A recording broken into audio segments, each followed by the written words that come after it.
আরে পিছায় আসো না।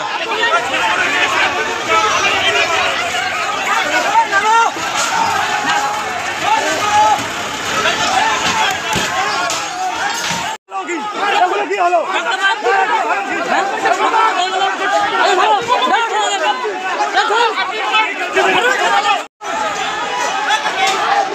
আরে পিছায় আসো না।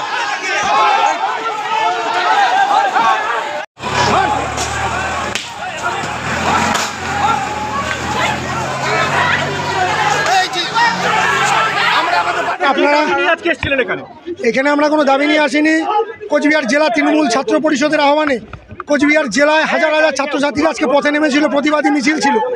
অক্সফোর্ডে মাননীয় মুখ্যমন্ত্রী মমতা বন্দ্যোপাধ্যায়কে এসএফআই দ্বারা হেনস্থা এবং ওষুধের মূল্য বৃদ্ধি কেন্দ্রীয় সরকার, তার বিরুদ্ধে আমাদের হাজার হাজার ছেলেমেয়েরা রাস্তায় নেমেছিল। আজকে যখন রাসপাড়া মাঠে আমাদের মিছিল শেষ হয়, আমাদের তৃণমূল ছাত্র পরিষদের কর্মী সমর্থক সহযোদ্ধারা যখন বাসে করে দিনাটা মাথাভাঙা তুফানগঞ্জের উদ্দেশ্যে যাচ্ছিলেন, বিজেপি পার্টি অফিস থেকে কতিপয় কিছু দুষ্কৃতী, তারা আর্মস নিয়ে, বাস বাটাম নিয়ে কিছু কতিপয় দুষ্কৃতী সেই বাসের উপর হামলা করে আমাদের দিনাটা তৃণমূল ছাত্র পরিষদের নেতা রানা সহ একাধিক ছেলেমেয়ের গায়ে সেই ঢিল এবং বাস বাটামের আঘাত লাগে।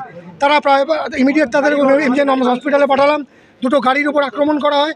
আমরা অবিলম্বে পুলিশকে বলবো ইমিডিয়েট দোষীদের শনাক্ত করে তাদের গ্রেপ্তারের বুদ্ধি করতে। তৃণমূল ছাত্র পরিষদ রাস্তায় থাকবে। তৃণমূল ছাত্র পরিষদকে এইভাবে তৃণমূল কংগ্রেসকে ধমকে চমকে মাথানত করা যাবে না।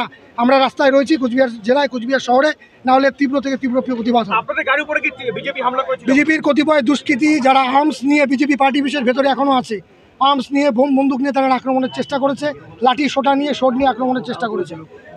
আমাদের তৃণমূল ছাত্র পরিষদের 4-5 জন ছাত্র নেতা তারা আহত হয়েছে। তাদেরকে আমরা immediate MJN hospital and medical কলেজে পাঠালাম চিকিৎসার জন্য। আমরা খবর পেয়েছি এরকম, আমরা দেখছি বিষয়টা, কিন্তু বিজেপি পুলিশকে অবিলম্বে অনুরোধ করব, আবেদন জানাবো যে সকল বিজেপির কতিপয় হারমাত যারা এখনও পার্টি অফিসের ভেতরে রয়েছে, পুলিশকে অনুরোধ করব তারা অতি দ্রুত যাতে তাদেরকে গ্রেপ্তার করে। দেখুন, আপনারা জানেন গতকাল 26,000 শিক্ষিকার চাকরি চলে গেছে এবং সহশিক্ষাকর্মী। তার কারণ কি? একমাত্র কারণ হচ্ছে তৃণমূলের দুর্নীতি। তৃণমূলের দুর্নীতির জন্যই শিক্ষা এবং শিক্ষকদের চাকরি চলে যায়। তার প্রতিবাদে যখন আমরা রাস্তায় নেমেছি, আমরা শান্তিপূর্ণভাবে মিছিল করে প্রতিবাদ দেখাবো, সেই সময় তৃণমূলের কিছু সন্ত্রাস বাহিনীরা যারা এই পাশ থেকে আসছিল এবং আসার সময় তারা কী করে অতর্কিতভাবে আমাদের পার্টি অফিসে, জেলা পার্টি অফিসে হামলা করে এবং আমাদের সামনে যে গাড়িগুলো ভেঙে দেয় এবং তার সঙ্গে আমাদের বিভিন্ন নেতা নেত্রীরা যারা ছিল তারাও আহত হয়েছে। দেখছেন আমিও যথেষ্টভাবে আহত হয়েছি